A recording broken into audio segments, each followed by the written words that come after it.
Tak aby ste mali predstavu, čo sa tu vlastne tak strašne dlho robí, je to, že vlastne všetky tieto káblové linky, tak ako vidíte, tam musia prekáblovať. To znamená, tam už je vlastne nový alarmový systém s novým káblom, takisto vzadu, takisto tu na, ale na týchto sílach ešte nie. A ako sme sa bavili, ten plyn, ktorý vám vtedy unikol, a ktorý poškodil vlastne tie senzory na pentán, tak poškodil aj túto kabeláž. Na niektorých miestach, ja neviem, sa rozpadol kábel, ale nemal som špeciálny kábel, mal som klasický. Teraz inštalujem tento špeciálny. Je to vlastne nehorlavý chemicky odolný kábel. A tu ako vidíte, cca nejakých 200-300 metrov kábla.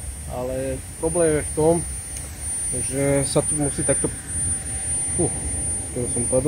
takto preliezať. Takže to je celý ten problém tejto inštalácie, že človek, jak taká veverička tu behá, aby nepadol do sila, alebo nepadol do sila. To je celý problém.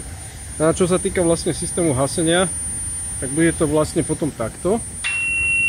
To znamená, vidíte, tento húka a tieto ostatné nie. Čiže pokiaľ dojde k samostatnému haseniu, tak pôjdu všetky tri sirény vonku, vnútri a vo vedľajšej hale, plus SMS-ka alarm, ale zostane blíkať len konkrétny typ. To znamená, ak bude hasiť táto rada, toto hasiace dielo, toto hasiace dielo a toto hasiace dielo, keď nespadnem dneska, tak už nikdy,